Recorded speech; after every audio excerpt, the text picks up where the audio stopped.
Hello everyone, welcome to my academy channel. जैसा कि मैंने स्टार्ट किया है चैप्टर जिसका नाम है मॉलिक्यूलर बेसिस ऑफ इनहेरिटेंस। इसका ये 7th लेक्चर है जिसमें हम लोग देखने जा रहे हैं ट्रांसलेशन, किस तरीके से प्रोटीन की सिंथेसिस होती है। आज उसके बारे में पढ़ेंगे। तो चलिए स्टार्ट करते हैं अपने टी आरएनए से, ठीक है, जिसे हम कैरियर बोल सकते हैं आरएनए, या फिर हम बोल सकते हैं एडॉप्टर आरएनए। जो टी आरएनए है इसे हम बोलते हैं एडॉप्टर मॉलिक्यूल या फिर बोल सकते हैं कैरियर मॉलिक्यूल। ठीक है, मैं यहाँ पे लिखती जा रही हूँ कैरियर मॉलिक्यूल या कैरियर आरएनए। ये कैसा होता है? सबसे ज़्यादा सबसे स्मॉलेस्ट मैं लिख रही हूँ, स्मॉलेस्ट आरएनए। ये मोस्ट सॉल्युबल है, ठीक है, मोस्ट सॉल्युबल आरएनए। ठीक है, तो ये सारी बातें किसके लिए हैं? टी आरएनए के लिए। टी आरएनए कैसा है? सबसे छोटा आरएनए होता है, क्योंकि M RNA, T RNA, H N RNA, हम लोग डिफरेंट टाइप के आरएनए के बारे में बात की है। तो जो टी आरएनए है ये कैसा है? एडॉप्टर मॉलिक्यूल है, किसी चीज़ को पकड़ेगा, ठीक है, किसी चीज़ को ये क्या करेगा? पकड़ के रखेगा, या फिर हम इसे बोल सकते हैं कैरियर मॉलिक्यूल। ठीक है, सबसे छोटा अगर आरएनए की बात करते हैं तो कौन है? हमारा टी आरएनए है, जो कि मोस्टली सॉल्युबल है। ठीक है, from the very beginning of the proportion of a code, it was clear to the Francis Crick that there has to be mechanism to read the code and also link it to the amino acid, because of amino acid have no structure specialized to read the code uniquely। बोला गया है कि ये जब बहुत शुरुआत हो रही थी, क्योंकि जो फ्रेंसिस क्रिक थे इन्होंने क्या दिया था? सेंट्रल डोग्मा दिया था, ट्रांसक्रिप्शन देखा। अब ये ट्रांसलेशन के बारे में कह रहे हैं कि जो अमीनो एसिड्स हैं उनके जो कोड है, ठीक है, उनको कौन लिंक कर रहा है? कोई तो लिंक कर रहा है, क्योंकि इन अमीनो एसिड के पास कोई भी स्पेशल टाइप के बोल सकते हैं स्ट्रक्चर नहीं है जो कि कोड को यूनिकली यहाँ पे इनके अकॉर्डिंग यहाँ पे ऐड किया जाए। ठीक है, ही पोस्टुलेट द प्रेजेंस ऑफ, ठीक है, इन्होंने बताया कि कोई है अमीनो एसिड खुद से आके एमआरएनए से नहीं जुड़ सकते हैं। ठीक है, इनके लिए कोई तो रहना चाहिए जो इनकी हेल्प कराए और एमआरएनए से जोड़ के क्या बना सके? आगे चल के अमीनो एसिड को कोड करे और प्रोटीन की सिंथेसिस करे।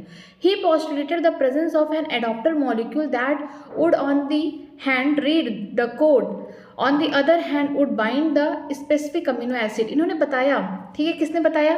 क्रिक ने बताया कि एक एडॉप्टर मॉलिक्यूल है। वो एडॉप्टर मॉलिक्यूल कौन है? वो हमारा टी आरएनए है। ठीक है, इसके पास बोल सकते हैं कि स्पेशल क्वालिटी है कि एक तरफ से क्या करेगा? एक तरफ से कोड को रीड करेगा, ठीक है, और दूसरी तरफ से ये क्या करेगा? दूसरी तरफ से अमीनो एसिड को जोड़ता हुआ चला जाएगा। जो जो कोडान्स रहेंगे उसके अकॉर्डिंग वो दूसरी साइड में अमीनो एसिड, मतलब मैं इधर पढ़ रही हूँ, हाँ दिस इज AUG है, तो पीछे से मैं यहाँ से जोड़ती हुई जा रही हूँ। तो ऐसे ही काम करता है क्या? हमारा एडॉप्टर मॉलिक्यूल, या फिर हम बोल सकते हैं टीआरएनए। एक तरफ से क्या करेगा? वो रीड करेगा। क्या रीड करेगा? कोड्स को रीड करेगा, कोडान्स को रीड करेगा, क्योंकि अमीनो एसिड को जोड़ने के लिए यहाँ पे कैरियर मॉलिक्यूल या फिर एडॉप्टर मॉलिक्यूल टीआरएनए की बहुत ज़्यादा ज़रूरत है। ठीक है, और ये सारे कोड्स कहाँ लिखे हुए हैं? जो हमने mRNA बनाए हैं ट्रांसक्रिप्शन के टाइम, उस पर ढेर सारे क्या है? न्यूक्लियोटाइड्स हैं, ढेर सारे यहाँ पे बोल सकते हैं नाइट्रोजन बेस है। अब हम जानते हैं कि जब भी ट्रांसलेशन होता है आगे यहाँ पे कॉम्प्लीमेंट्री नहीं चलने वाली है, वहाँ पे तीन जो नाइट्रोजन बेसेस हैं उनका क्या बनने वाला है? कोडान बनने वाला है। उसी कोडान के स्पेसिफिक से हम जानेंगे कि ये अमीनो एसिड्स बन रहे हैं। तो उसके लिए हमें किसकी जरूरत पड़ेगी? टीआरएनए की जरूरत पड़ेगी, कि जो एक तरफ से कोडान को रीड करेगा mRNA से और दूसरी साइड से उसी के नाम का, उसी कोडान के नाम का अमीनो एसिड को जोड़ता हुआ चला जाएगा। The tRNA then called the sRNA, जो कि सॉल्युबल आरएनए है, was known before the genetic code was postulated. बोला गया कि जो टीआरएनए है इसको बहुत पहले से हम जानते थे, जब हमको पता ही नहीं था कि जेनेटिक कोड में इस्तेमाल किया जाएगा टीआरएनए, उससे पहले से हम जानते थे कि ये सॉल्युबल आरएनए है। ठीक है, however its role as an adaptor molecule was assigned much later. ठीक है, बाद में हमें पता चला कि जो टीआरएनए है, जो सॉल्युबल आरएनए है, यही आगे चल के क्या करने वाला है? एडॉप्टर मॉलिक्यूल की तरह काम करने वाला है, और जो भी यहाँ पे एमआरएनए पे जो भी कोडान्स लिखे गए हैं उनको एक तरफ से रीड करेगा और दूसरी साइड से उसी के अमीनो एसिड को जोड़ता हुआ चला जाएगा। अब टीआरएनए के बारे में पढ़ रहे कि कैसा दिखता है tRNA. tRNA has an anticodon loop that has the bases complementary to the code। बोला गया है कि जो tRNA है उसके पास क्या है? एंटीकोडान लूप है। उसका जो स्ट्रक्चर है, देखिए यहाँ पे बना हुआ है, ये लूप जैसे स्ट्रक्चर है। तो ये जो लूप जैसे स्ट्रक्चर है, नीचे कौन है? हमारा mRNA है, और ये रीडिंग कैसे करता है? 5 प्राइम टू 3 प्राइम। ये इंपॉर्टेंट है, रीडिंग कैसे कर रहा है? 5 टू 3 प्राइम कर रहा है। तो यहाँ पे जो भी कोडान्स होंगे mRNA पे, उसको इसका जो एंटी कोडान लूप है, ठीक है, tRNA का जो एंटी कोडान लूप है, उसके mRNA के कोडान्स को क्या करेगा? रीड करेगा, और उसके अपोजिट क्या बनाएगा? कॉम्प्लीमेंट्रीज बनाएगा। ठीक है, अगर यहाँ पे mRNA में AGU लिखा हुआ है, दिस इज द कोडान, ठीक है। अब इसी कोडान को क्या करना है, tRNA को कोड करके अमीनो एसिड्स को जोड़ते हुए हमको क्या करना है, प्रोटीन सिंथेसिस कराना है। तो यहाँ पे जो भी mRNA पे यहाँ पे कोडान लिखे गए AGU, तो यहाँ पे जो एंटी लूप, यहाँ पे बोल सकते हैं एंटी कोडान जो लूप है tRNA का, वो क्या करेगा, इसी कोडान के आगे, इसी कोडान के बोल सकते हैं पैरेलली यहाँ पे नाइट्रोजन बेस को जोड़ेगा, क्योंकि यहाँ पे एडेनिन है तो यूरेसिल बनेगा, ठीक है, क्योंकि यहाँ पे ट्रांसलेशन हो रहा है। ग्वानिन साइटोसिन के साथ यहाँ पे ट्रिपल बॉन्ड बनाएगा, यूरेसिल यहाँ पे एडेनिन के साथ यहाँ पे ट्रिपल बॉन्ड बनाएगा। तो एक तरफ से उसने क्या किया है, कोडान्स को mRNA पे रीड किया, और दूसरी तरफ से जो AGU से जो कोडान से अमीनो एसिड बनेंगे उसको अपने 3 प्राइम पे ऐड करता हुआ चला जाएगा। सेम यहाँ पे ये भी देखेंगे कि UAC जो कि mRNA पे यहाँ पे कोडान दिया गया है, तो इस पे जो हमारा tRNA है उसका एंटी कोडान लूप है वो क्या करेगा, इन नाइट्रोजन बेसेस से क्या बनाएगा, अपने ऊपर यहाँ पे बोल सकते हैं कि कॉम्प्लीमेंट्रीज बनाएगा।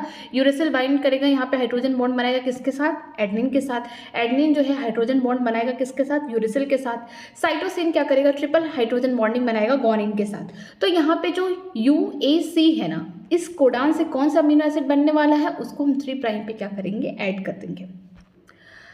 आगे देखते हैं, and it also has the amino acid, इसके पास दूसरा भी क्या है, अमीनो एसिड एक्सेप्टर एंड है, किसके पास, tRNA के पास। पहला तो एक इसके पास क्या है, एंटी कोडान लूप है। एंटी कोडान से ही पता चलना चाहिए कि जो mRNA पे कोडान होगा उसके अपोजिट वाले जो नाइट्रोजन बेसेस हैं वहाँ पे कहाँ देखने को मिलेंगे, आपको एंटी कोडान लूप पे देखने को मिलेंगे, tRNA पे, ठीक है। और दूसरी तरफ इसके पास क्या है, इसके पास है अमीनो एसिड एक्सेप्टर एंड, ठीक है। एक तरफ इसके पास क्या है, एंटी कोडान लूप है जो क्या करेगा, mRNA को रीड करेगा, और जो इसके पास अमीनो एसिड एक्सेप्टर है, जो भी कोडान उसने पढ़ा है अपने एंटी कोडान लूप में, उसने उसका अपोजिट वाले बोल सकते हैं उसके कॉम्प्लीमेंट्री वाले नाइट्रोजन बेसेस को ऐड कर दिया है, और जो भी यहाँ पे, ठीक है, इससे जो भी अमीनो एसिड बनेंगे उसको अपने कहाँ पे बना रहा है, अमीनो एसिड एक्सेप्टर एंड पे जोड़ लेगा, to bind to which it binds to the amino acid, ठीक है। जो अमीनो एसिड एक्सेप्टर है इससे क्या करेगा, जो भी mRNA पे कोडान पढ़ा है उसके अमीनो एसिड्स को क्या करेगा, जोड़ता हुआ चला जाएगा। tRNA are specific for each amino acid, बोला गया है कि जो tRNA होते हैं हर एक अमीनो एसिड के लिए स्पेसिफिक है, मतलब कि एक ही tRNA से आप ढेर सारे यहाँ पे 20 टाइप के अमीनो एसिड्स नहीं बना सकते हैं, ठीक है, प्रोटीन नहीं बना सकते हैं। तो यहाँ पे क्या होगा, हर एक tRNA के लिए अपना स्पेसिफिक अमीनो एसिड होगा कि हाँ ये tRNA ये वाला अमीनो एसिड बनाएगा, तो ये इसके लिए, तो ये बहुत ही ज़्यादा स्पेसिफिक है। For initiation, there is another specific tRNA that is refers to as a initiator tRNA। बोला जा रहा है कि जब ट्रांसलेशन को शुरू करना है तो उससे पहले आपको क्या चाहिए, यहाँ पे इनिशिएटर tRNA चाहिए। जो इनिशिएटर tRNA है ये क्या है, बहुत ही ज़्यादा स्पेसिफिक tRNA है, सबसे अलग tRNA है जो कि ट्रांसलेशन को शुरू करेगा, okay. There are no tRNA for stop codon, ये बहुत ही ज़्यादा इंपॉर्टेंट है कि यहाँ पर स्टॉप कोडान मतलब कि यहाँ पे ट्रांसलेशन को रोकने के लिए कोई भी स्पेसिफिक tRNA नहीं है जो स्टॉप कोडान की तरह काम करेगा। इसके लिए भी हम देखेंगे आगे कि रिलीज फैक्टर जब आ जाएगा तो यहाँ पे ट्रांसलेशन रुक जाएगा, ठीक है। In figure 5.12 the secondary structure of tRNA has to be depicted that look likes a clover leaf, ठीक है। बोला गया है कि अगर हम 2D में tRNA का स्ट्रक्चर देखेंगे तो कैसा होगा, क्लोवर लीफ का मतलब है कि लौंग का जो पत्ता है उसके जैसा देखने को मिलेगा। इन actual structure the tRNA is compact molecule which look like a inverted T. अगर आप 3D डायमेंशन में देख रहे हैं, एक्चुअल स्ट्रक्चर देखेंगे तो ये लगेगा कि ये इन्वर्टेड एल है, उल्टा एल है, ठीक है। तो ये देखिए हमारा ये क्या है, tRNA है। अपने हर अमीनो एसिड के लिए क्या होते हैं, स्पेसिफिक होते हैं। ऐसा नहीं है कि मुझे यहाँ पे सेरिन बन रहा है तो मैं यहाँ से वैलिन बनवा दूँ, ऐसा नहीं हो सकता है। हर अमीनो एसिड के लिए अपने अपने tRNA होंगे। जो tRNA का स्ट्रक्चर है बहुत ही ज़्यादा सिंपल है। देखिए इसके पास क्या है, लूप जैसे स्ट्रक्चर है, बहुत ज़्यादा यहाँ पे घुमावदार स्ट्रक्चर है, और इसे हम क्या बोलते हैं, एंटी कोडान लूप बोलते हैं। क्यों बोलते हैं, क्योंकि यही एंटी कोडान लूप आगे चल के mRNA पे जो भी यहाँ पे कोडान्स है उनको रीड करेगा और उनके कॉम्प्लीमेंट्रीज यहाँ बनाएगा, कहाँ पे, एंटी कोडान लूप पे बनाएगा। जब ये सारी चीज़ें यहाँ पे रीड कर रहा है तो इसका जो 3 एंड वाला जो यहाँ पे आर्म है जिसे हम क्या बोलते हैं, अमीनो एसिड एक्सेप्टर एंड, वहाँ पे क्या करेगा, जो भी कोडान उसने mRNA पे पढ़ा है उसी कोडान से बना हुआ अमीनो एसिड को जोड़ता हुआ कहाँ जाएगा, यहाँ पे अमीनो एसिड एक्सेप्टर एंड पे, ठीक है।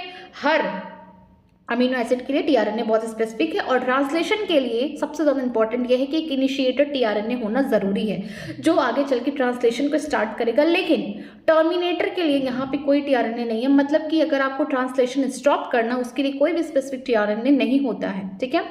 अगर आप एक्चुअल स्ट्रक्चर देखेंगे इसका 3D तो इन्वर्टेड एल है, और नॉर्मली अगर देखेंगे 2 डायमेंशन में तो ये क्या है, क्लोवर लीफ लाइक स्ट्रक्चर है। This is our tRNA. देखिए 5 to 3 प्राइम क्या है, हमारा mRNA जो हमने ट्रांसक्रिप्शन से बनाया है। अगर प्रोकैरियोट्स में बनाया है तो हमें कोई भी प्रोसेसिंग, स्प्लाइसिंग या फिर बोल सकते हैं कि कैपिंग, टेलिंग, ये सब नहीं करना पड़ा। लेकिन अगर हम यूकैरियोट्स से बना रहे हैं तो वहाँ पे सारे, यहाँ पे HNRNA से हमें क्या करना था, प्रोसेस्ड करके हमें mRNA बनाना था। क्यों? mRNA ही हमारा मैसेंजर RNA है जो DNA के कंटेंट्स को लेके आया है, आगे चल के प्रोटीन बनवाएगा। तो mRNA जो होगा 5 to 3 प्राइम होगा। आगे देखते हैं ट्रांसलेशन। ट्रांसलेशन एक ऐसा प्रोसेस है जिसमें अमीनो एसिड को जोड़ जोड़ के ढेर सारी एनर्जी दिया जाता है। साथ में यहाँ पे हम पेप्टाइड बॉन्ड बनाते हैं और यही पेप्टाइड बॉन्ड आगे चल के ढेर सारे और अमीनो एसिड को जोड़ते हुए पेप्टाइड बॉन्ड बनते हैं, और लास्टली क्या बनता है, हमारा प्रोटीन सिंथेसिस होता है। देखिए होता क्या है, चलिए पहले स्ट्रक्चर से समझते हैं। ट्रांसलेशन के लिए हमारे लिए सबसे इंपॉर्टेंट क्या है, mRNA है। अगर mRNA नहीं है तो ट्रांसलेशन इज नॉट पॉसिबल। तो अगर हम प्रोकैरियोट्स की बात करते हैं तो उनका जो mRNA होता है वो एक्टिव होता है, वहाँ पे कोई भी आपको इंट्रॉन देखने को नहीं मिलेगा, प्योरली वहाँ पे एक्सॉन प्रेजेंट है। लेकिन अगर हम बात करते हैं यूकैरियोट में तो वहाँ पे इंट्रॉन था, एक्सॉन था, इंट्रॉन था, एक्सॉन था, मतलब कि कहीं कहीं ऐसे वहाँ पे बोल सकते हैं कोडान से जो आगे चल के कोई भी ट्रांसलेशन नहीं करने वाले थे। मीन्स हमारे लिए एक्सॉन इंपॉर्टेंट था, इंट्रॉन नहीं। उसके लिए हमने स्प्लाइसिंग किया, हमने कैपिंग किया, हमने टेलिंग किया, HNRNA से हमने mRNA अपना सक्सेसफुली बना दिया। तो देखते हैं हमने mRNA बनाया, ठीक है, हमारा 5 to 3 प्राइम mRNA। अब हमें क्या करना है, ट्रांसलेशन। ट्रांसलेशन के लिए जो पहला स्टेप क्या है कि हमें यहाँ पे राइबोसोम का जो सबसे छोटा वाला यूनिट है, जब इनएक्टिव फॉर्म होगा तो जो राइबोसोम का बड़ा और छोटा यूनिट होगा, सब यूनिट, वो क्या होंगे, अलग अलग होंगे। तो जब ट्रांसलेशन होगा तो यहाँ पे जो सबसे छोटा वाला यूनिट होगा वो आके बाइंड कर जाएगा, ठीक है। ये भी इंपॉर्टेंट है कि 5 प्राइम से कुछ पहले यहाँ पे कोडान्स कुछ ऐसे होंगे जो अमीनो एसिड्स नहीं बनाएंगे, और 3rd प्राइम पे कुछ ऐसे अमीनो एसिड इधर होंगे उससे पहले जो यहाँ पे ट्रांसलेशन नहीं करेंगे। मैं यहाँ पे लिख देती हूँ कि कुछ यहाँ पे ये क्या है, इनको बोलते हैं हम UTR बोलते हैं, अनट्रांसलेटेड रीजन है, UTR। This is untranslated region का मतलब है कि जो 5 प्राइम से पहले, ठीक है, और 3rd प्राइम के भी पहले ही यहाँ पे आपको देखने को मिलेगा कि कुछ यहाँ पे कोडान्स प्रेजेंट हैं जो आगे चल के ट्रांसलेशन नहीं करेंगे। ओके, इनको हम क्या बोलते हैं, UTR, मतलब अनट्रांसलेटेड रीजन। अनट्रांसलेटेड रीजन का मतलब कि ये कोडान आगे चल के ट्रांसलेशन नहीं करने वाले, मीन्स आगे चल के प्रोटीन की सिंथेसिस नहीं करेंगे। तो बीच का जो यहाँ पे पार्ट होगा उसे हम क्या बोलेंगे, स्ट्रक्चरल, ठीक है। इसी का क्या होने वाला, हमारा ट्रांसलेशन होने वाला है। तो ट्रांसलेशन के लिए सबसे पहले इंपॉर्टेंट चीज़ क्या है कि जो राइबोसोम का छोटा वाला सब यूनिट है, स्मॉलर सब यूनिट है, वो क्या करेगा, आके बाइंड कर जाएगा हमारे mRNA से, ठीक है। तो यहाँ पे बाइंड करेगा, इसके बाद हमारा बड़ा वाला भी यहाँ पे सब यूनिट आके बाइंड करेगा, किसकी मदद से, यहाँ पे मैग्नीशियम आयन की मदद से ये दोनों जुड़ जाएंगे।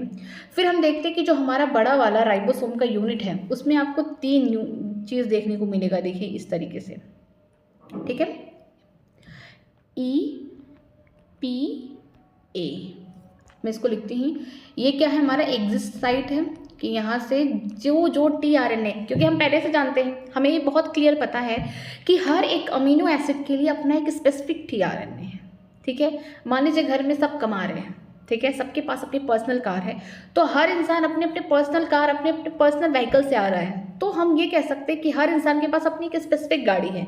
तो ऐसे ही हमारे हर अमीनो एसिड के पास खुद का अपना स्पेसिफिक टीआरएनए, खुद की अपनी गाड़ी है, ठीक है।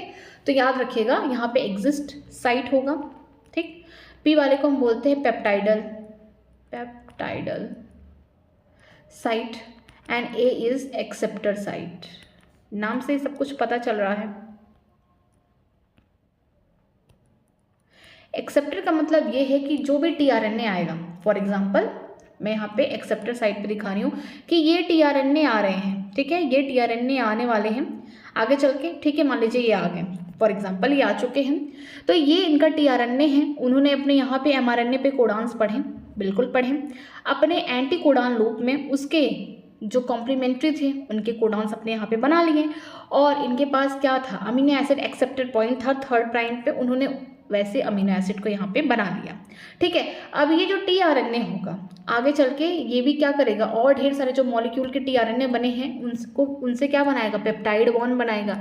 लेकिन ये जो पेप्टाइड बॉन्ड है ना, इसमें एनर्जी खर्च होती है, जब पेप्टाइड बॉन्ड बनता है तो यहाँ पे एनर्जी हमें देनी पड़ती है in the form of ATP. वैसे तो दिया जाता है जीटीपी के फॉर्म में, बट एनसीईआरटी कहती है एटीपी। ठीक है, तो यहाँ पे देखिए ये जो है एक्सेप्टर है, एक्सेप्टर साइड पे हम बोल सकते हैं यहाँ पे टीआरएनए आया, उसने एमआरएनए के कोडान्स को पढ़ा, अपने एंटी कोडान लूप में उसके जो अपोजिट या कॉम्प्लीमेंट्री यहाँ पे बेसिस होते उसने बनाया, लेकिन अपने थर्ड एंड पे, ठीक है, उसने यहाँ पे क्या बनाया, अमीनो एसिड को यहाँ पे जोड़ लिया। ठीक है, यहाँ पे अमीनो एसिड को उसने जोड़ा। फिर हम देखते हैं कि जब ये आगे वाला हम बोल सकते हैं जहाँ पे पेप्टाइडल साइड है, जहाँ पे इसको क्या बनाना है, पेप्टाइड बॉन्ड बनाने हैं, अमीनो एसिड्स के बीच में पेप्टाइड बॉन्ड बनाना बहुत इंपॉर्टेंट है, तभी तो आगे चल के प्रोटीन की सिंथेसिस होगी। इसमें लगता है एटीपी का होता है खर्चा। ठीक है, यहाँ पे लगेगा एटीपी, तो ये वाला जो होगा आगे की तरफ शिफ्ट होगा, तो ये वाला टीआरएनए क्या होगा, इसका काम खत्म, इसने एनिलिन बनाया। फॉर एग्जांपल यहाँ पे लिखा है एनिलिन इसने बना दिया, ये टीआरएनए ने अमीनो एसिड जो है यहाँ पे कोडान देखा और एनिलिन को ऐड किया। अब ये क्या करेगा, आगे जो पीछे इसके है टीआरएनए, ठीक है, फॉर एग्जाम्पल मैं अपने सर पे मटके लेके जा रही हूँ, 10 मटके हैं, मेरे पीछे कोई आ रहा है, ठीक है, तो वो मेरे से बॉन्ड बनाना चाहता है, तो मैं क्या करूँगी, अपने सारे मटके उठा के उसके सर पे रख दूंगी और मैं आगे चली जाऊँगी। फिर पीछे वाला इस तरीके से करता हुआ आगे बढ़ता हुआ जाएगा, जो आगे बढ़ेगा वो अपना बोझा दूसरे के सर पे रख देगा। ठीक है, तो ऐसे ही यहाँ पे भी देखने को मिलेगा कि जो टीआरएनए है, जो इसका एनिलिन इसने बना लिया, इसका काम खत्म, तो इसका जो एनिलिन है, पीछे वाला जो टीआरएनए वेटिंग लाइन में है, रुका हुआ है, उसने क्या बनाना है, उसने बनाना है वैलिन। ठीक है, इसने अमीनो एसिड को यहाँ पे बना लिया कोट करके, तो ये जो एनिलिन है, अब ये जो वैलिन के साथ यहाँ पे क्या बनाएगा, पेप्टाइड बॉन्ड बनाएगा, तो यहाँ पे एनर्जी का क्या होगा, खर्चा होगा, हमें पैसा यहाँ पे मिस एनर्जी करंट से देना पड़ेगा। ठीक है, ये टीआरएनए क्या होगा, एक्सरसाइज से निकल जाएगा बाहर। ठीक है, फिर यहाँ पे देखेंगे कि फिर एक नया टीआरएनए यहाँ पे वेटिंग लाइन में है कि आगे चलो मेरी बारी आ रही है, मैं यहाँ पे जो आगे के कोडान से इनको मैं कोड करूँगा। अच्छा ठीक है, ये आएगा, फिर यहाँ पे कहाँ आएगा, एक्सेप्टर साइड पे आएगा, फिर से ये क्या करेगा, यहाँ पे आके जो भी यहाँ पे कोडान्स लिखे गए हैं उनको पढ़ेगा, फिर अपने एंटी कोडान लूप में उसके कॉम्प्लीमेंट्रीज बनाएगा और अपने थर्ड एंड यहाँ पे बोल सकते हैं अमीनो एसिड एक्सेप्टर साइट पे उसके कोडान पे जो भी एमआरएनए पे कोडान्स है उनके जो भी बन रहे हैं अमीनो एसिड उनको जोड़ेगा। फिर ये क्या होगा, आगे की देखेंगे वैलिन तक है, तो आगे जो है सर पे इतने बोझे हैं, पीछे देख रहे हैं अभी लाइन में है, तो हम उठा के सारा सामान उसके ऊपर रख देंगे और आगे की तरफ एग्जिस्ट होकर निकल जाएंगे। तो ये जो टीआरएनए है इसके ऊपर इसने ढेर सारे यहाँ पे बॉन्ड बनाते हुए इसने वैलिन का गया, तो अब जो ये आएगा आगे, तो ये क्या करेगा, इस तरीके से यहाँ पे आपको देखने को मिलेगा कि जो ये वैलिन है आगे चल के इस तरीके से यहाँ पे पेप्टाइड बॉन्ड बना रहा है, और ये वाला जो होगा ये एग्जिस्ट वाले एंड से चला जाएगा, ये कहाँ आएगा, पेप्टाइड एंड, फिर एक नया आएगा, इस तरीके से होता है। ठीक है, फॉर एग्जाम्पल मैं यहाँ पे बना के आपको दिखा रही हूँ। ठीक, एग्जिस्ट वाला पेप्टाइडल एंड एक्सेप्टर EPA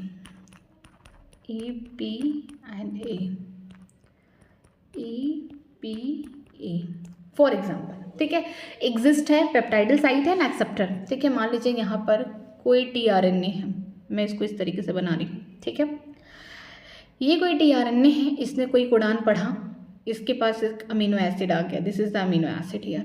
ठीक है, पहले से भी कोई ऑलरेडी यहाँ पे बोल सकते पेप्टाइडल वाले पे यहाँ पे कोई पहले से ही पड़ा हुआ है। ठीक है, इसने अमीनो एसिड और एक यहाँ से एग्जिस्ट हो गया, तो उसने उसका वाला अमीनो एसिड अपने सर पे रख रहा। ठीक, अब इस केस में क्या होगा, आगे इनके बीच में क्या होगा, पेप्टाइडल बॉन्ड बनेगा। अब ये वाला तो निकल चुका है, इसका काम खत्म, ये एग्जिस्ट हो गया। अब ये वाला जो होगा ये अब आएगा एग्जिस्ट पॉइंट पे, और जो हमारा रेड वाला है, ठीक है, ये देखिए रेड वाला इस तरीके से, जो रेड वाला है, अब ये देखिए कैसे आएगा, इस तरीके से आएगा, ब्लैक ऊपर, फिर यहाँ पे ब्लैक ऊपर, और इसका जो रेड वाला है इसने क्या बनाया है, पेप्टाइड बॉन्ड बनाया है इस तरीके से।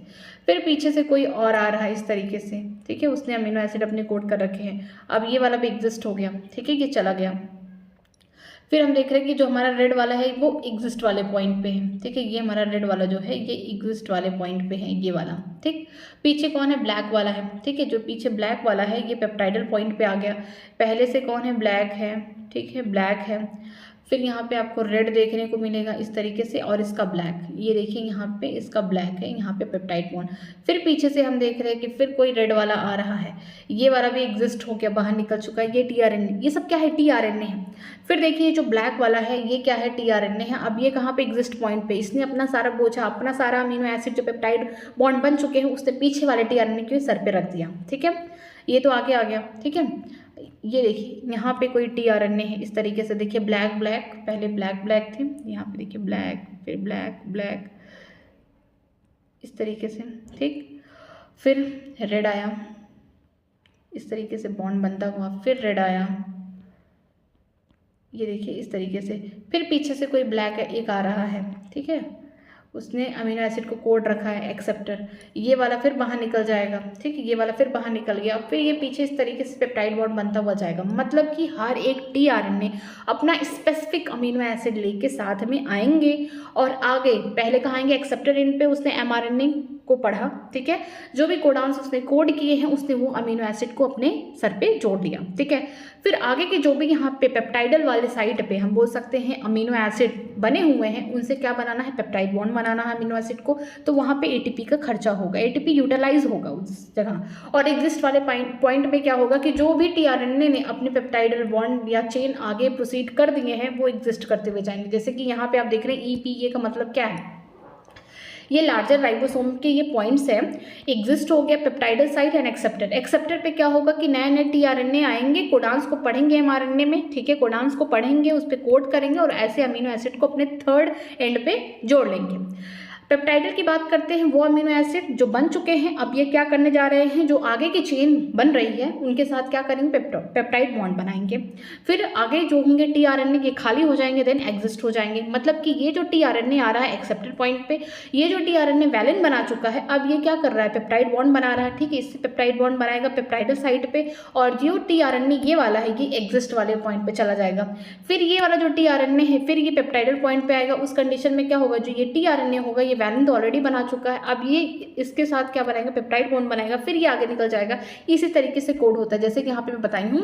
ईपीए का क्या है मतलब है, एग्जिस्ट चला जाएगा, पी का मतलब पेप्टाइड बॉन्ड बनेगा, ए क्या है, एक्सेप्टर। यहाँ पे कोई टीआरएनए आ रहा है, उसने अमीनो एसिड को पढ़ा, कोड किया, अपने अमीनो एसिड को यहाँ पे जोड़ लिया, ठीक है, यहाँ पे उसने बना लिया। फिर पेप्टाइडल वाले पे क्या है, ऑलरेडी यहाँ पे 2 अमीनो एसिड की चेन बन चुकी है, तो अब जो एक्सेप्टर वाला है इससे क्या हो रहा है, यहाँ पे जो अमीनो एसिड बना हुआ इससे पेप्टाइड बॉन्ड बन रहा है, एनर्जी लग रही है, तो यहाँ पे जो पेप्टाइडल साइड पे जो यहाँ पे टीआरएनए है ये एग्जिस्ट हो जाएगा। फिर देख रहे हैं कि फिर एक कोई नया यहाँ पे टीआरएनए आ रहा है, उसने कोडान को पढ़े, अमीनो एसिड्स को बना लिए, ठीक है। पेप्टाइडल साइड पे हमारे यहाँ पे बोल सकते हैं टीआरएनए है जो यहाँ पे चेन बना के रखा हुआ है अमीनो एसिड्स के, ठीक है। फिर जो एक्सेप्टर साइड वाले हैं, फिर आगे चल के जो यहाँ पे पेप्टाइडल साइड वाले अमीनो एसिड है उनके साथ क्या बनाएंगे, पेप्टाइड बॉन्ड बनाएंगे। फिर जो ये पेप्टाइडल साइड वाला हमारा टीआरएनए है आगे एग्जिस्ट वाले कंडीशन में आ जाएगा। फिर यहाँ पे देखेंगे एक नया एक्सेप्टर साइड पे यहाँ पे अमीनो एसिड बन के तैयार है, मीन्स यहाँ पे कोडान टीआरएनए ने पढ़ रखा है और यहाँ पे अमीनो एसिड बन के तैयार है। फिर देख रहे हैं यहाँ पे जो हमारा पेप्टाइडल साइड है, यहाँ पे बोल सकते हैं चेन ऑफ, यहाँ पे टीआरएनए के ऊपर ढेर सारे अमीनो एसिड के चेन बन चुके हैं, तो इनके साथ पेप्टाइड बॉन्ड बनेगा। इस कंडीशन में जब पेप्टाइड बॉन्ड बना तो ये पेप्टाइडल वाले जो यहाँ पे टीआरएनए हैं अब ये खाली हो गए, तो इनको फिर से एग्जिस्ट कर दिया जाएगा। फिर यहाँ पे नए यहाँ पे बोल सकते हैं एक्सेप्टर एंड पे नए यहाँ पे अमीनो एसिड फिर से बन गए, कोडान पढ़ के यहाँ पे टीआरएनए ने अमीनो एसिड बना लिए। फिर पेप्टाइडल साइड पे यहाँ पे अमीनो एसिड ढेर सारे यहाँ पे चेन बने हुए हैं, तो यहाँ पे जो एक्सेप्टर साइड है यहाँ पे पेप्टाइड बॉन्ड बनेंगे। जितनी बार पेप्टाइड बॉन्ड बनेगा उतनी बार एटीपी लग रहा है, ठीक है। फिर ये टीआरएनए रिलीज हो जाएंगे, मतलब इनका काम खत्म हो जाएगा। तो इस तरीके से क्या होता है, ट्रांसलेशन होता है। और याद रखिएगा कि 5 एंड से और 3 एंड के 5 एंड के बाद, ठीक है, यहाँ पे हम बोल सकते हैं 5 एंड के बाद और 3 एंड के पहले ही कुछ ऐसे कोडान्स होते हैं एमआरएनए में जो कोई भी यहाँ पे ट्रांसलेशन नहीं करते, इसीलिए उसे क्या बोलते हैं, यूटीआर, अनट्रांसलेटेड रीजन बोलते हैं। और याद रखिएगा कि ट्रांसलेशन को स्टार्ट करने के लिए आपको इनिशिएटर यहाँ पे बोल सकते हैं टीआरएनए की ज़रूरत है। वो कौन होगा, एयूजी होगा, मेथोनिन होगा। लेकिन अगर मैं चाहती हूँ कि मेरा ट्रांसलेशन खत्म कर दिया जाए, अब ट्रांसलेशन ओवर हो चुका है, ठीक है, अब यूटीआर वाले रीजन में आ रहा है, तो यहाँ पे कुछ स्टॉप, यहाँ पे बोल सकते हैं कोडान होने चाहिए जो इसको स्टॉप करे, तो वो कौन होंगे, रिलीज फैक्टर होंगे, ठीक है। तो चलिए एनसीईआरटी पढ़ते हैं अब। ट्रांसलेशन, जो ट्रांसलेशन है इसमें क्या हो रहा है, एमआरएनए से प्रोटीन बन रहा है, तो मैं यहाँ पे लिखती हूँ mRNA to protein, protein synthesis, ठीक।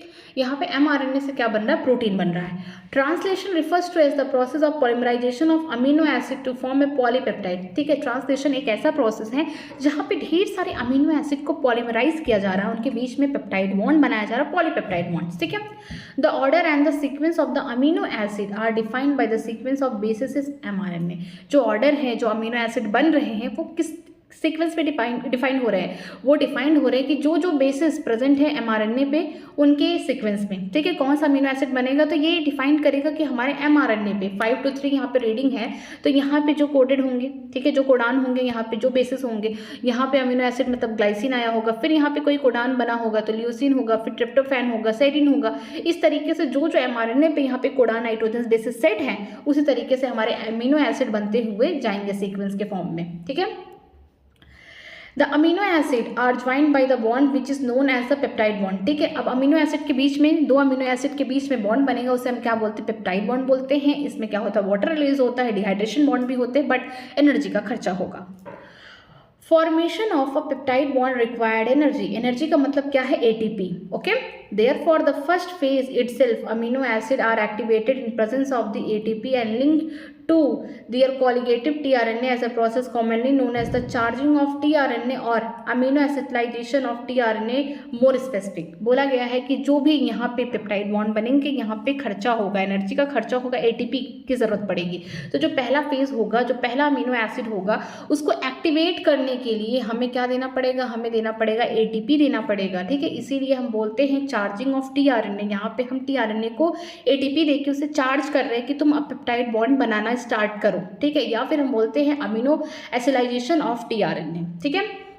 If two such charged tRNA are brought close enough the formation peptide bond between them would be favour energetically. अगर बोला गया है कि दो अमीनो एसिड यहाँ पे पास पास लाए जाएंगे, मान लीजिए यहाँ पे एक tRNA है, दूसरा यहाँ पे इसके पास अमीनो एसिड है फॉर एग्जांपल, और यहाँ पे एक tRNA है, यहाँ पे अमीनो एसिड है, जब दोनों को पास पास लाया जाएगा, ठीक है, इस कंडीशन में, ठीक है, एक कहाँ पे है, एक हमारा एक्सेप्टर एंड पे है, दूसरा वाला पेप्टाइडल पॉइंट पे है, एग्जिस्ट पे है, ठीक है। अब ये एग्जिस्ट होने वाला है क्योंकि आगे तो एग्जिस्ट है, ठीक। तो अब क्या करना है, इसका जो अमीनो एसिड है, जो एक्सेप्टर एंड पे हमारा tRNA है, वो भी क्या है, दोनों ने अपना अपने अमीनो एसिड बना लिए हैं कोडान के थ्रू। तो अब क्या होगा, दो चार जब tRNA पास पास आएंगे तो इनके अमीनो एसिड के बीच में क्या बनने वाला है, पेप्टाइड बॉन्ड बनने वाला है, जो कि एनर्जेटिकली होता है, मतलब कि एटीपी का खर्चा होता है।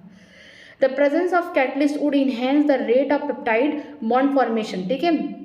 जो पेप्टाइड बॉन्ड फॉर्मेशन होता है यहाँ पे हमें कैटलिस्ट की ज़रूरत पड़ती है। आरएनए खुद एज अ कैटलिस्ट यहाँ पे काम करने वाला है। अगर हम बात करते हैं यूकैरियोट में तो 23S आरएनए होते हैं जो आगे चलकर राइबोजाइम नाम से जाने जाते हैं, जो एज ए एंजाइम होते हैं और वो क्या करते हैं, एमआरएनए से फटाफट करके ट्रांसलेशन करते हैं, ठीक है। तो यहाँ पे बोलते हैं कि जो यहाँ पे कैटलिस्ट होगा वो जो रेट ऑफ पेप्टाइड बॉन्ड है उससे बढ़ा देता है। मीन जो अमीनो एसिड फटाफट बन रहे हैं टीआरएनए से, उनके बीच में जल्दी क्या कर रहा है, पेप्टाइड बॉन्ड बनाते हुए जा रहा है। The cellular factory responsible for the synthesis of protein is the ribosome. जैसा कि हम जानते हैं सेल के अंदर राइबोसोम बहुत मात्रा में पाए जाते हैं, और अगर पूछा जाए कि सेल के अंदर प्रोटीन की सिंथेसिस कौन कर रहा है तो होगा हमारा एक ही ऑर्गेनल जिसे हम बोलते हैं ribosome. The ribosome consists of a structured RNA and about 18 different proteins। बोला गया है कि जो हमारा राइबोसोम होता है ये कैसा होता है, स्ट्रक्चरल RNA इनके पास पाए जाते हैं और साथ में 80 डिफरेंट टाइप के प्रोटीन बनते हैं इन यूकैरियोट्स, ठीक है। अब आगे देखते हैं यहाँ पे इन इट्स इनएक्टिव स्टेट। अगर ये इनएक्टिव स्टेट में है कौन, राइबोसोम, जब एक्टिव फॉर्म में नहीं है, जब प्रोटीन की सिंथेसिस नहीं कर रहे हैं उस टाइम में देखिए इनएक्टिव फॉर्म में इट एग्जिस्ट एज अ 2 सब यूनिट, ठीक है। ये 2 सब यूनिट में पाए जाते हैं, द लार्जर सब यूनिट एंड द स्मॉलर सब यूनिट, ठीक है। जैसा कि हम जानते हैं 70S होते हैं, 80S राइबोसोम होते हैं। 70S में हम जानते हैं, यहाँ पे मैं लिखती हूँ, राइबोसोम कहीं पे भी होंगे उनको क्या करना है, प्रोटीन सिंथेसिस। 70S में कौन होगा, एक 50S होगा, बड़ा वाला, छोटा वाला 30S होगा। अगर हम बात करते हैं 80S, तो 80S में कौन होगा, जो बड़ा वाला सब यूनिट होगा वो 60S होगा, जो छोटा वाला होगा वो 40S होगा, ठीक है। तो यहाँ पे क्या होगा, अगर इनएक्टिव फॉर्म में हमारा कौन है, राइबोसोम है, तो इनके दोनों ही सब यूनिट छोटा बड़ा क्या है, नॉर्मल फॉर्म में एग्जिस्ट कर रहे हैं। When the small subunit encounter an mRNA, the process of translation of mRNA to protein begins। बहुत इंपॉर्टेंट लाइन है एनसीईआरटी की कि जब छोटा वाला सब यूनिट, जो अभी प्रोटीन सिंथेसिस नहीं हो रहा है, तो इस कंडीशन में राइबोसोम के बड़े सब यूनिट, छोटे सब यूनिट क्या है, अलग अलग है, ठीक है, अलग अलग है। लेकिन जब प्रोटीन सिंथेसिस होने का टाइम आ गया, जब ट्रांसलेशन होने का टाइम आ गया, जब हमारा एमआरएनए बनके तैयार है, तो उस कंडीशन में देख रहे हैं कि अब ट्रांसलेशन करने की बारी आ गई है। तो क्या होगा, जो स्मॉलर सब यूनिट होगा किसका, राइबोसोम राइबोसोम का जो स्मॉलर सब यूनिट होगा वो क्या करेगा, mRNA पे आके इनकाउंटर कर जाएगा कि अब आने वाला है, होने वाला है ट्रांसलेशन प्रोसेस। ठीक है, अब mRNA से क्या बनने वाला है, प्रोटीन। तो इस यहाँ पे स्ट्रक्चर में देखिए कि जो mRNA है जहाँ पर प्रोटीन की सिंथेसिस होगी, ये भी इंपॉर्टेंट है, वहाँ पे हमारा यहाँ पे बोल सकते जो स्मॉलर सब यूनिट है, ठीक है, राइबोसोम का, ये आके इनकाउंटर कर लिया है, क्योंकि इसके बिना हम बोल सकते ट्रांसलेशन स्टार्ट ही नहीं होगा। ये बहुत ही पहला पॉइंट है। There are two sites in the large subunit for the frequent amino acid to bind to and thus to close enough to each other for the formation of the peptide bond। बोला जा रहा है कि यहाँ पे दो side देखने को मिलते हैं लार्जर सब यूनिट पे, जहाँ पर अमीनो एसिड फ्रिक्वेंटली क्या कर रहे हैं, बाइंड कर रहे हैं, फटाफट बन रहे हैं, और एक तरफ क्या है, ये बहुत ही क्लोज है जहाँ पे पेप्टाइड बॉन्ड बन रहे हैं। ठीक है, एक तरफ क्या हो रहा है, मतलब कि यहाँ देखिए जो हमारा अमीनो एसिड है, यहाँ पे एक तरफ क्या हो रहा है, यहाँ पे कोडान पढ़ रहा है फटाफट। ठीक है, यहाँ पे एक तरफ क्या हो रहा है, कोडान पढ़े जा रहे हैं, ठीक है, टीआरएनए के द्वारा। दूसरी तरफ क्या हो रहा है, अमीनो एसिड को पेप्टाइड बॉन्ड से जोड़ा जा रहा है। कहाँ पे देखने को मिल रहा है आपको, लार्जर वाले जो यहाँ पे सब यूनिट है राइबोसोम के, वहाँ देखने को मिल रहा है। तो याद रखिएगा कि जो लार्जर सब यूनिट है, यहाँ पे दो काम हो रहे हैं। पहला कि जो टीआरएनए है वो आके एमआरएनए से कोडान्स को पढ़ता हुआ अमीनो एसिड को बना रहा है, मीन्स एंड पे जोड़ रहा है अपने टीआरएनए। और दूसरी तरफ क्या हो रहा है कि जो बड़े सब यूनिट है, यहाँ पे ढेर सारे जो अमीनो एसिड बन चुके हैं, उनके बीच में क्या हो रहा है, यहाँ पे पेप्टाइड बॉन्ड बन रहा है। ओके, राइबोसोम, अब देखिए राइबोसोम के बारे में बहुत अच्छी बात दी गई है। The ribosome also act as a catalyst 23S RNA in the bacteria.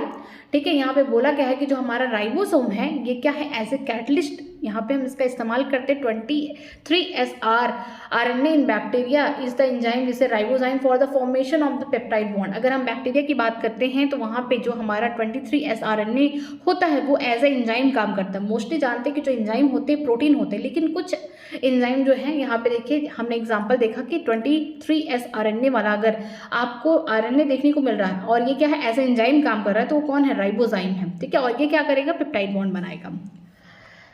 A translation unit in mRNA is the sequence of the RNA that is flanked by the start codon AUG and the stop codon, the code for the polypeptide। बोला गया है कि जो translation unit है mRNA के लिए, यहाँ पे सीक्वेंसेस दिए गए हैं कि कोई एक स्टार्ट कोडान होगा, कोई एक इनिशिएटर टीआरएनए होगा जो आगे चल के ट्रांसलेशन को स्टार्ट करेगा। जो AUG है ये क्या है, स्टार्ट कोडान है, मीन्स मेथोनिन बनेगा, और यही हमारे लिए क्या है, इनिशिएटर है, किसके लिए, ट्रांसलेशन के लिए। And the stop codon code for the polypeptide. बोला गया कि जो स्टॉप कोडान होंगे ये कोड कर रहे हैं किसके लिए, यहाँ पे polypeptide. And mRNA also have some additional sequences that do not translate and are referred to as UTR, untranslated region। बोला जा रहा है कि mRNA में कुछ ऐसी जगह भी हैं जहाँ पर ट्रांसलेशन हो ही नहीं रहा है, उस रीजन को हम UTR कहते हैं, अनट्रांसलेटेड रीजन बोलते हैं। The UTR are present at both 5 and before the start codon। Start codon कौन है, AUG है, मेथोनिन है, ये देखिए, this is the start codon. And at the 3' end after the stop codon they are required for efficient translation process। बोला गया है कि जो UTR रीजन है ये कहाँ कहाँ प्रेजेंट है, दो जगह प्रेजेंट है, 5 एंड पे भी है, 3 एंड पे भी है। 5 एंड के हम बोल सकते हैं जो हमारा स्टार्ट कोडान है उससे पहले, या बोल सकते हैं 5 एंड के बाद भी। देखिए ये देखिए यहाँ पे हमारा कहीं स्टार्ट कोडान होगा, स्टार्टर या इनिशिएटर कोडान होगा AUG जो मेथोनिन को बनाने वाला है, तो उससे पहले यहाँ पे कौन देखने को मिलेगा, UTR जो अनट्रांसलेटेड रीजन है जहाँ पे ट्रांसलेशन नहीं होना है। और अगर हम 3 एंड की बात करते हैं उससे पहले जहाँ पे हमारा स्टॉप कोडान है, यहाँ पे UTR देखने को मिलेगा। ठीक है, स्टॉप कोडान के हम बोल सकते हैं बाद, जो हमारा स्टॉप कोडान है उसके बाद। ठीक है, ये इंपॉर्टेंट है कि जो स्टार्ट कोडान है उससे पहले और स्टॉप कोडान के बाद। ठीक है, स्टॉप कोडान का मतलब जहाँ पे ट्रांसलेशन खत्म हो गया उसके बाद भी कुछ यहाँ पे सीक्वेंसेस हैं नाइट्रोजन बेसिस के जो कि ट्रांसलेशन में पार्टिसिपेट नहीं कर रहे हैं, वो UTR के रीजन में एग्जिस्ट कर रहे हैं। तो याद रखिएगा यहाँ पे कि हमारा जो mRNA है, ये देखिए हमारा जो mRNA है, ठीक है, 5 to 3' की बात करते हैं, यहाँ पर स्टार्ट कोडान कहीं होगा, स्टार्टेड कोडान या इनिशिएटर कोडान AUG अगर है, उससे पहले जो भी नाइट्रोजन बेसिस हैं जो UTR रीजन में आ रहे हैं, अनट्रांसलेटेड रीजन में आ रहे हैं, वो आगे चल के कोई भी ट्रांसलेशन नहीं करेंगे। ठीक है, बिफोर द स्टार्ट कोडान।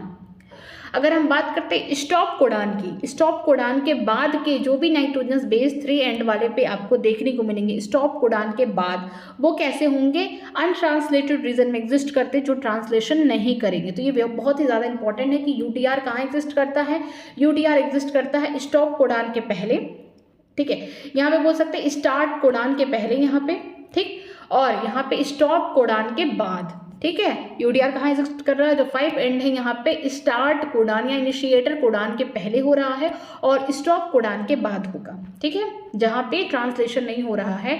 और बाकी ये सारी चीज़ें इसलिए बहुत ज़रूरी है ताकि इफिशिएंटली ट्रांसलेशन हो सके। फॉर इनिशिएशन, ठीक है, शुरुआत के लिए, ट्रांसलेशन की शुरुआत के लिए, the ribosome bind to mRNA at a start codon AUG that recognise only by the initiator tRNA. बोला गया है कि अगर आप चाहते हैं कि ट्रांसलेशन शुरू हो, उसकी शुरुआत के लिए जो राइबोसोम होगा वो किससे बाइंड करेगा, एमआरएनए से बाइंड करेगा। कहाँ पर, स्टार्ट कोडान का मतलब है एयूजी, ठीक है, यहाँ पे स्टार्ट कोडान एयूजी है और वो क्या कर रहा है, रेगनाइज कर रहा है इनिशिएटर टीआरएनए को। कौन रेगनाइज करेगा, हमारा एमआरएनए रेगनाइज करेगा। तो याद रखिएगा कि जब भी ट्रांसलेशन शुरू होगा सबसे पहले क्या होगा कि जो सबसे छोटा वाला सब यूनिट है राइबोसोम का वो आके एमआरएनए पे इनकाउंटर या बाइंड कर जाएगा। देखिए अगर ट्रांसलेशन शुरू करना है तो ये हमारा क्या है, एमआरएनए है, तो एमआरएनए से हमें ट्रांसलेशन करना है, प्रोटीन की सिंथेसिस करना है। तो इस कंडीशन में जो भी सब यूनिट होगा स्मॉलेस्ट वाला, यहाँ पे बोल सकते हैं जो स्मॉलेस्ट सब यूनिट है राइबोसोम का वो आके इनकाउंटर कर जाएगा पहले एमआरएनए पे। इसके बाद यहाँ पे जो हमारे स्टार्टर या इनिशिएटर कोडान है जैसे कि AUG जो मेथोनिन को बनाने वाले हैं टीआरएनए, इनको रेगनाइज करेगा और ट्रांसलेशन को शुरू कराएगा। तो लिखा गया है फॉर इनिशिएशन, इनिशिएशन के लिए जो राइबोसोम होंगे वो एमआरएनए से बाइंड करेंगे, ठीक है, कहाँ पे, जहाँ पे स्टार्ट कोडान होंगे AUG, जिससे ये पता चलेगा कि यही इनिशिएटर टीआरएनए है, यहीं से शुरुआत होने वाली है ट्रांसलेशन की, ठीक है। The ribosome proceed to the elongation phases of the protein synthesis, ठीक है। इसके बाद जो राइबोसोम है फटाफट क्या करेगा, जो भी एमआरएनए हो फटाफट रीड करता हुआ प्रोटीन की सिंथेसिस करता हुआ चला जाएगा।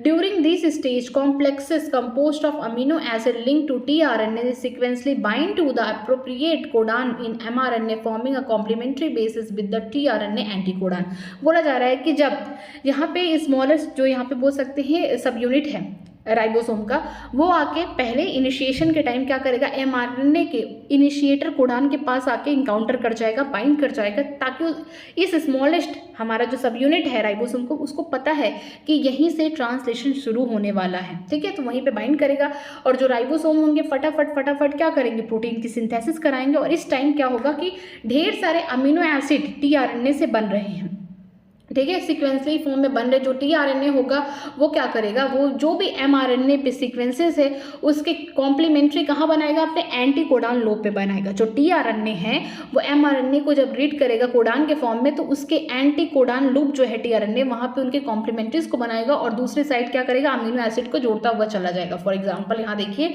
ये हमारा कौन है, एमआरएनए है, तो यहाँ पे जो कोडान है, यहाँ पे जो टीआरएनए आया हुआ है जो इसके एंटी कोडान लूप है, ये क्या कर रहा है, एमआरएनए की जो भी कोडान से उनके कॉम्प्लीमेंट्रीज को अपने एंटी कोडान लूप में बना रहा है और दूसरी साइड अमीनो एसिड को जोड़ता हुआ चला जा रहा है सीक्वेंस के फॉर्म में, ठीक है, और बिना गलती के। The ribosome move from the codon to codon along with the mRNA. जो हमारा राइबोसोम होगा हर कोडान से कोडान पे जाएगा एमआरएनए पे। Amino acid are added by 1/n translated into the polypeptide sequence dedicated by DNA and represent by the mRNA. बोला जा रहा है कि जो अमीनो एसिड है इनको जोड़ा जा रहा है एक के बाद एक के बाद एक इन अ सीक्वेंस फॉर्म, ठीक है।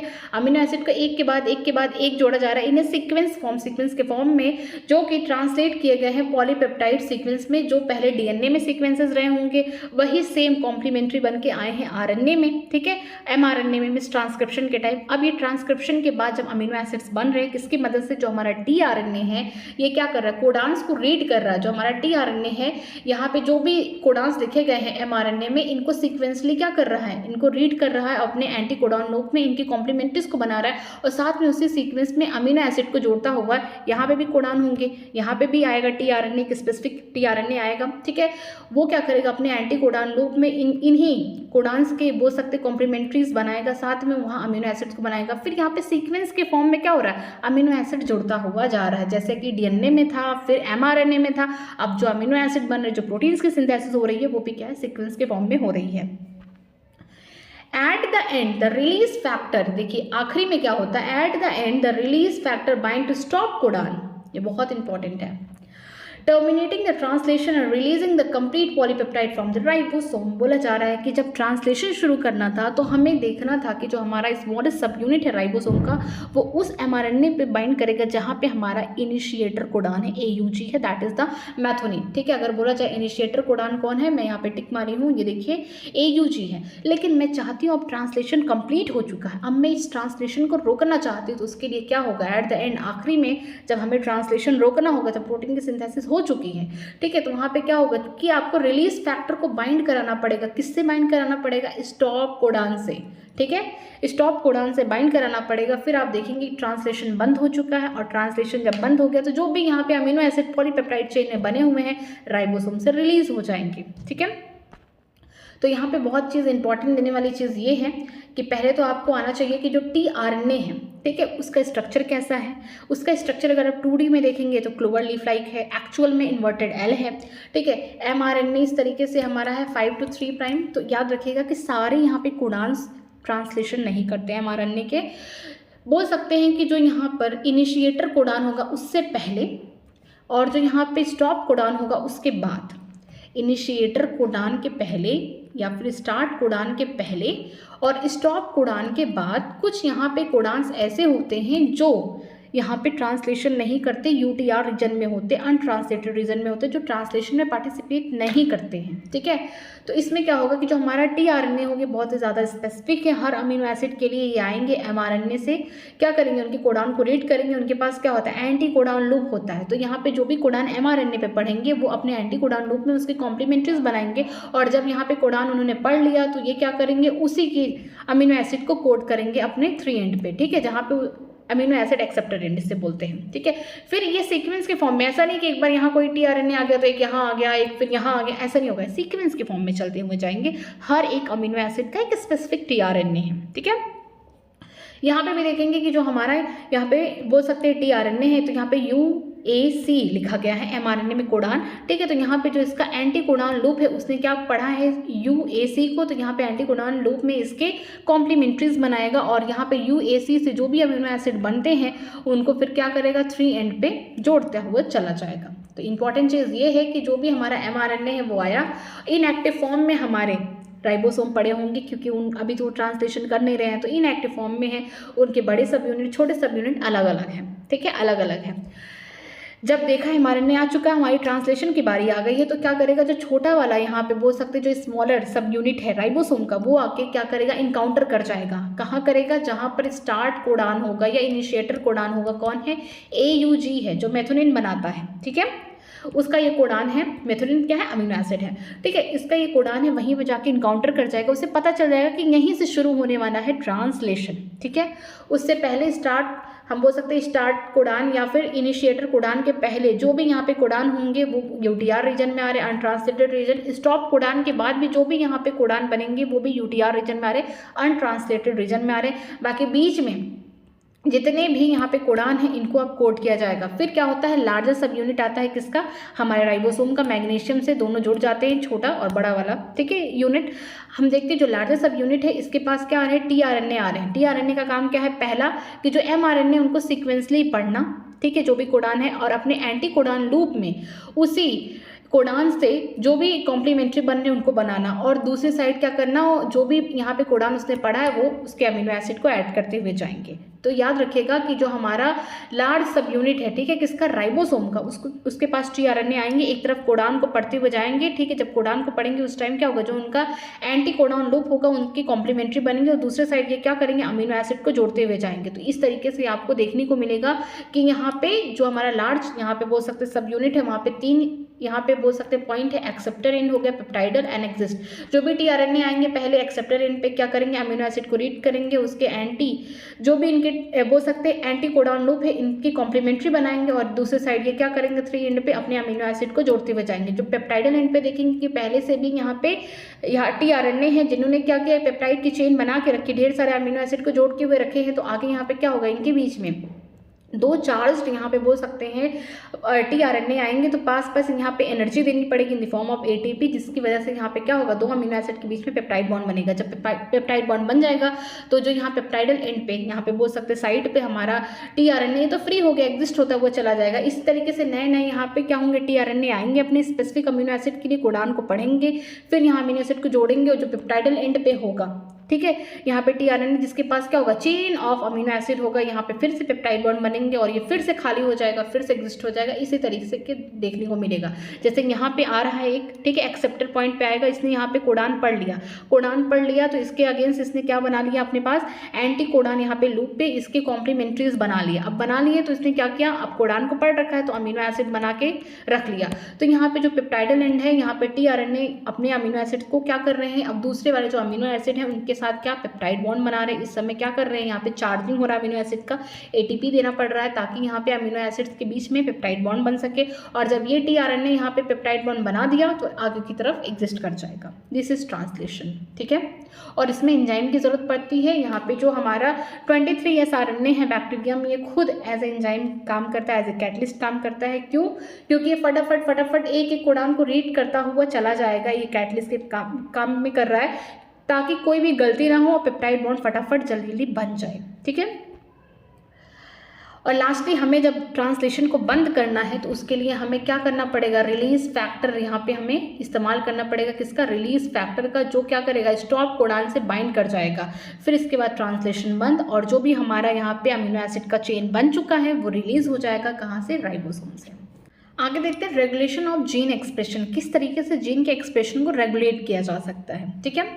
Regulation of the gene expression refers to as a very broad term that may occur at a various level, ठीक है। हम जीन के एक्सप्रेशन को रेगुलेट अपने अकॉर्डिंग कैसे कर सकते हैं, ये बहुत ही ब्रॉड टर्म है और ये बहुत ही डिफरेंट लेवल पे कर सकते हैं। Considering that the gene expression result in the formation of a polypeptide, it can be regulated at the several level, ठीक है। अगर कंसिडर करिए कि आपको जीन एक्सप्रेशन को रिजल्ट आखिरी में क्या बनाना, पॉलीपेप्टाइड मींस प्रोटीन बनाना है, ठीक है। इसी जीन को एक्सप्रेशन को आपको लास्टली क्या बनाना है, प्रोटीन के फॉर्म में इसको एक्सप्रेस कराना है। तो आप इसे बोल सकते हैं डिफरेंट लेवल पे इसे रेगुलेट कर सकते हैं, चेंज कर सकते हैं। इन यूकैरियोट्स की बात करते हैं, the regulation could be exerted as, ठीक है। अगर यूकैरियोट्स की बात करते हैं तो यहाँ पे चार लेवल पे आप क्या कर सकते हैं, जीन को रेगुलेट करा सकते हैं। पहला, transcription level, formation of primary transcript that is the HNRNA, ठीक है। बोला जा रहा है कि अगर आप चाहते हैं कि जीन में चेंज करना, रेगुलेट कराना अपने अकॉर्डिंग, तो जब DNA से यहाँ पे HNRNA बन रहा है उस टाइम भी आप क्या कर सकते हैं, चेंजेस कर सकते हैं। Second, processing level, the regulation of splicing, जब HNRNA से क्या बन रहा है, हमारा mRNA बन रहा है, उस टाइम पे भी आप क्या कर सकते हैं, जीन को रेगुलेट कर सकते हैं। Third, transport of mRNA from nucleus to the cytoplasm, जब हमारा mRNA बन चुका है न्यूक्लियस के अंदर, अब वो साइटोप्लाज्म की तरफ जा रहा है, मीन्स ट्रांसलेशन किया जा रहा है, तब भी आप कर सकते हैं। 3 लेवल हो गया। एंड लास्टली ट्रांसलेशन लेवल, जब आखिरी बार क्या हो रहा है, यहाँ हमारे mRNA से अब अमीनो एसिड कोड होने वाले हैं, उस टाइम पे भी आप जीन को रेगुलेट करा सकते हैं अकॉर्डिंग टू योर चॉइस, ठीक है।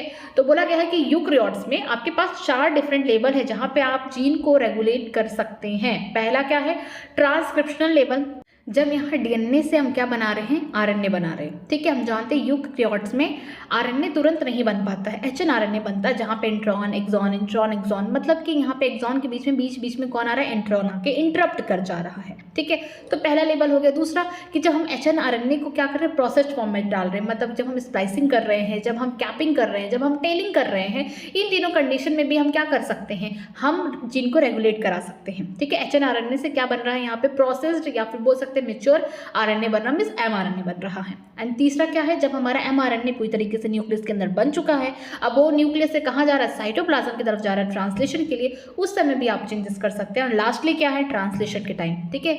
यहाँ पे 4 लेवल, लेकिन प्रोकैरियोट्स में आपके पास क्या है, सिर्फ और सिर्फ 1 लेवल। मैं यहाँ पे लिखती हूँ फॉर प्रोकैरियोट्स या बैक्टीरिया, ठीक है। मैं प्रोकैरियोट्स से बता रही हूँ कि यहाँ पे क्या कर सकते हैं, आपके पास क्या है, 1 लेवल है। वो क्या है, कि इनका क्या होता है, ट्रांसक्रिप्शन में ही आप कर सकते हो। वो कौन है, ट्रांसक्रिप्शन, क्योंकि डीएनए से सीधा इनका क्या बनता है, एमआरएनए। क्यों, क्योंकि जो इनके एमआरएनए होते हैं उनके पास क्या है, प्योरली एक्सॉन प्रेजेंट होते हैं, जो कि सीक्वेंस करने वाले, कोडिंग करने वाले हैं या ट्रांसलेशन करने वाले हैं, प्रोटीन बनाने वाले हैं, ठीक है। तो इनके में जो प्रोकैरियोट से बस एक लेवल पे आप जीन को रेगुलेट करा सकते हैं, दैट इज ट्रांसक्रिप्शन। इसके अलावा नहीं कर सकते। क्यों, क्योंकि ट्रांसक्रिप्शन और ट्रांसलेशन दोनों ही कपल्ड प्रोसेस है। एनसीईआरटी में लिखा गया है कि अभी पूरी तरीके से ट्रांसक्रिप्शन हुआ नहीं, ठीक है, तब तक ट्रांसलेशन शुरू हो गया। मीन्स अभी पूरी तरीके से हमारा ट्रांसक्रिप्शन होकर एमआरएनए आया नहीं, उसके बावजूद क्या हो रहा है, ट्रांसलेशन, प्रोटीन सिंथेसिस होना स्टार्ट हो गया। तो आप सिर्फ एक ही लेवल पे क्या कर सकते हैं, जीन को रेगुलेट करा सकते हैं, दैट इज द ट्रांसक्रिप्शन। इसीलिए हम लैक ओपेरान पढ़ते हैं जहाँ पे ट्रांसक्रिप्शन को बार बार बोला जाता है, ठीक है। तो चलिए पढ़ते हैं इसमें।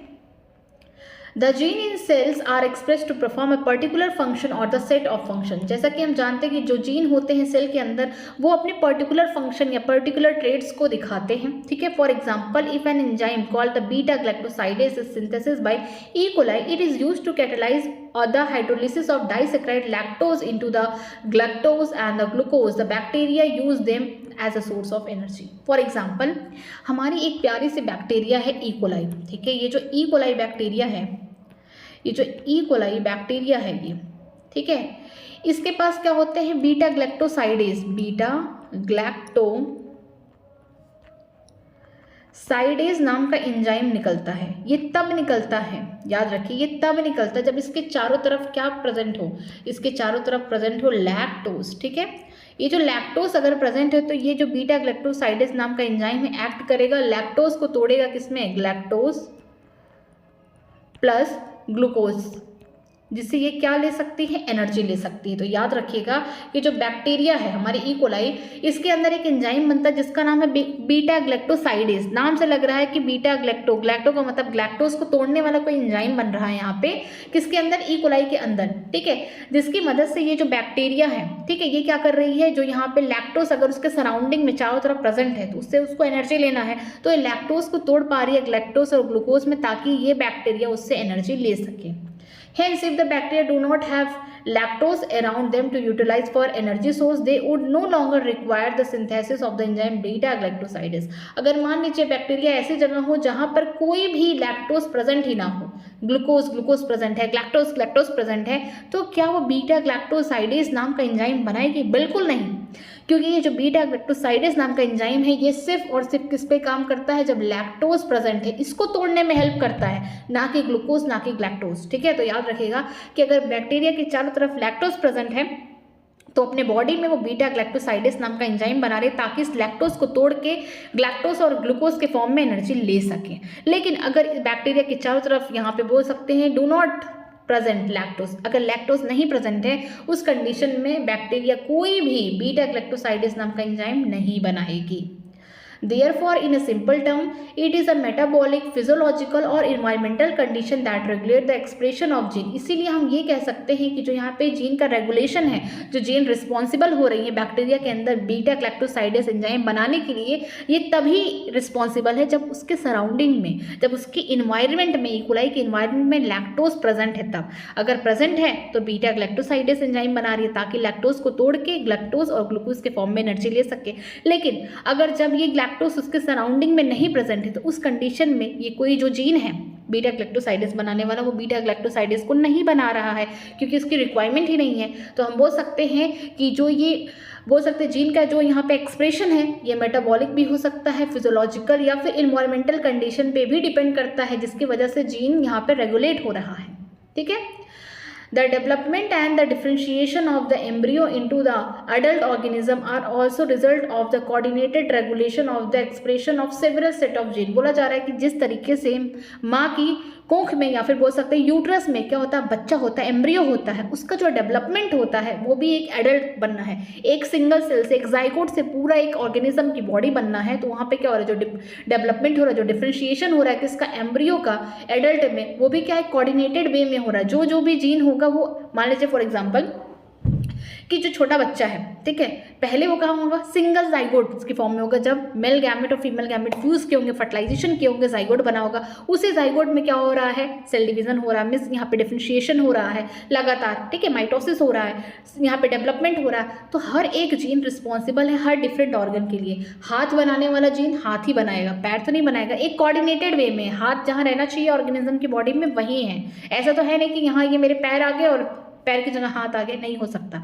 क्यों? क्योंकि जो जीन है वो बहुत ही ज़्यादा स्पेसिफिक है, बहुत कोऑर्डिनेटेड वे में अपना काम करती है। तो इसीलिए बोला गया कि जो भी डेवलपमेंट हो रहा है, डिफरेंशिएशन हो रहा है एम्ब्रियो का किसी एडल्ट ऑर्गेनिज्म में, तो वो क्या है, कोऑर्डिनेटेड वे में कौन काम कर रहा है, जीन यहाँ पे कोऑर्डिनेटेड वे में सारे ऑर्गन को बना रहा है, ठीक है। In prokaryote, the control of the rate of the transcription initiation is the predominant site for the control of the gene expression। बोला जा रहा है कि अगर हम बात करते हैं प्रोकैरियोट्स में, मीन्स बैक्टीरिया में बात करते हैं कि जो यहाँ पे कंट्रोल है किसका, ट्रांसक्रिप्शन का। ट्रांसक्रिप्शन का मतलब यहाँ पे हम mRNA की बात कर रहे हैं कि जो DNA से mRNA बन रहा है ट्रांसक्रिप्शन में, यहाँ पे जो इनिशिएशन हो रहा है प्रीडोमिनेंट है, ठीक है। यहाँ पे हम क्या कर सकते हैं, जीन को कंट्रोल कर सकते हैं, रेगुलेट करा सकते हैं। एक ही साइट है, मैं पहले ही बता चुकी हूँ कि अगर यूकैरियोट में क्या है, 4 लेवल है। जब HNRNA बन रहा है, जब mRNA बन रहा है, जब mRNA क्या हो रहा है, न्यूक्लियस से साइटोप्लाज्म में जा रहा है, तब चेंज कर सकते हो लास्टली ट्रांसलेशन में। लेकिन प्रोकैरियोट्स के पास केवल एक ही साइट है, एक ही जगह आप जीन को रेगुलेट करा सकते हैं, दैट इज ट्रांसक्रिप्शन, ठीक है। जब यहाँ पे DNA से mRNA बन रहा है तभी आप एक ही लेवल पे जीन को रेगुलेट करा सकते हैं। तो यहाँ पे सीधे लिखा गया है कि जो प्रोकैरियोट्स हैं वहाँ पे अगर हम बात करते हैं जीन के एक्सप्रेशन को कंट्रोल करना है या फिर रेगुलेट करना है, तो आप कहाँ कर सकते हैं, ट्रांसक्रिप्शन की शुरुआत में कर सकते हैं, ठीक है। एक ही वो साइट है।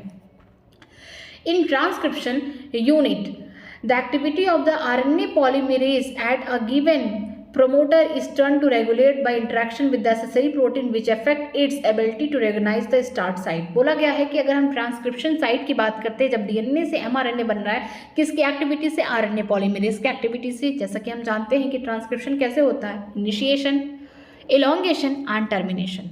इनिशिएशन में क्या हो रहा था कि RNA पॉलीमरेज किसकी मदद ले रहा था, सिग्मा फैक्टर से शुरुआत कर रहा था क्या, ट्रांसक्रिप्शन का।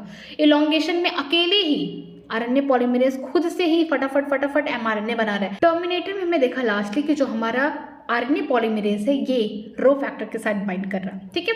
तो यहाँ पे हमारा mRNA बन चुका है। तो अब देखने को मिलता है कि जो ट्रांसक्रिप्शन यूनिट है, यहाँ पे जो एक्टिविटी है RNA पॉलीमरेज की, ये क्या करता है, प्रमोटर को टर्न करता है, जिसकी वजह से ये रेगुलेट करता है एसेसरी प्रोटीन्स को, साथ में ये अफेक्ट करता है एबिलिटी जो स्टार्टर पॉइंट है उसको, ठीक है।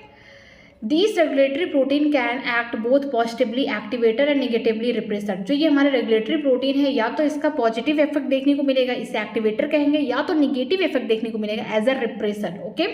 The accessibility of the promoter region of the prokaryotic DNA of many cases regulated by interaction of the protein with a sequence called term as or operator। बोला गया है कि जो एक्सेसिबिलिटी है किसकी, प्रमोटर रीजन की, ठीक है। इसके लिए जो प्रोकैरियोटिक DNA है बहुत सारे केसेस में रेगुलेट करते हैं प्रोटीन को, किस सीक्वेंस में, ऑपरेटर के सीक्वेंस में करते हैं, ठीक है।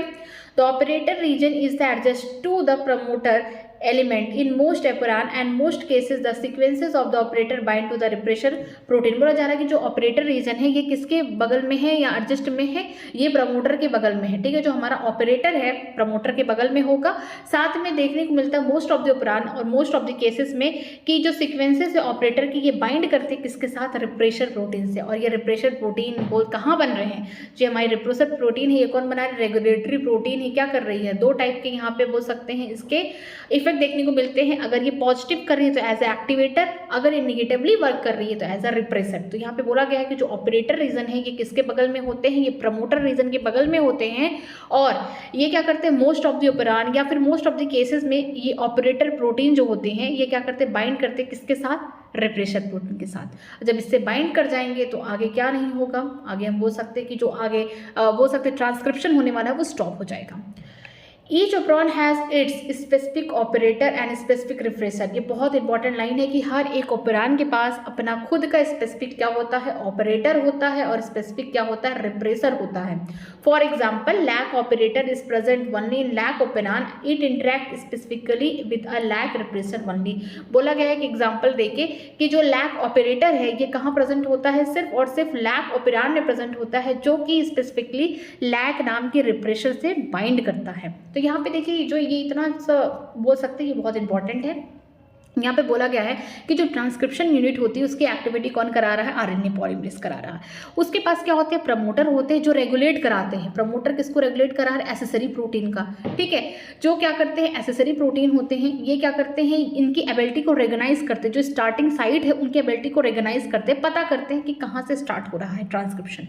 लेकिन जो रेगुलेटरी प्रोटीन होते हैं इनके दो इफेक्ट देखने को मिलते हैं। अगर रेगुलेटरी प्रोटीन अच्छा काम कर रहे हैं, पॉजिटिव काम कर रहे हैं, तो उस कंडीशन में हम एक्टिवेटर कहते हैं। अगर निगेटिवली काम कर रहे हैं उसे हम रिप्रेसर कहते हैं, ठीक है। जो एक्सेबिलिटी होती है प्रमोटर रीजन की, ये क्या करते हैं, प्रोकैरियोटिक डीएनए में बहुत सारे केसेस में ये क्या करते हैं, रेगुलेट करते हैं प्रोटीन को, उसे हम क्या बोलते हैं, प्रमोटर बोलते हैं, ठीक है। ऑपरेटर बोलते हैं, जो प्रमोटर रीजन के बगल में होते हैं ये क्या करते हैं, ऑपरेटर होते हैं। और ऑपरेटर रीजन क्या होते हैं, प्रमोटर के बगल में होते हैं, जो क्या करते हैं, बहुत सारे ऑपरान और बहुत सारे केसेस में क्या करते हैं, ऑपरेटर बाइंड करते हैं रिप्रेसर प्रोटीन से, ठीक है। हर एक ऑपरान के पास अपना खुद का ऑपरेटर होता है, खुद की स्पेसिफिक प्रोटीन होती है, ठीक है यहाँ पे। और हम बोल सकते हैं फॉर एग्जांपल जैसे कि लैक ऑपरेटर है, ये कहाँ प्रेजेंट होता है, लैक ऑपरान में। लैक का मतलब क्या है, लैक्टोज, ठीक है। लैक का मतलब लैक्टोज, जो कि हम लोग कल पढ़ने वाले हैं लैक ऑपरान को। यहाँ पे क्या है, लैक ऑपरेटर, ये प्रेजेंट होता है केवल और केवल लैक ऑपरान में, और उससे क्या करता है, स्पेसिफिकली इंटरेक्ट करता है लैक रिप्रेसर नाम के प्रोटीन से। तो जो लैक शब्द है इसका मतलब होता है लैक्टोज। यहाँ पे लैक्टोज क्या होगा, इंड्यूसर होगा। ये इंपॉर्टेंट है कि लैक ऑपरान में इंड्यूसर कौन होगा, लैक्टोज, एलोटोज, हम लोग उसे कल पढ़ेंगे। अगर आपको कहीं भी किसी भी लाइन में डाउट है तो मुझे कमेंट सेक्शन में कमेंट करिएगा, मैं उसका रिप्लाई करूंगी। अगर वीडियो अच्छी लग रही है तो प्लीज़ वीडियो को लाइक करिए, हो सके चैनल को सब्सक्राइब करिए और अपने फ्रेंड को जरूर शेयर करिए, ठीक है। कोई प्रॉब्लम है तो आप मुझसे पूछ सकते हैं, मैं उसका रिप्लाई करूंगी। आज के लिए यहीं तक, थैंक यू सो मच।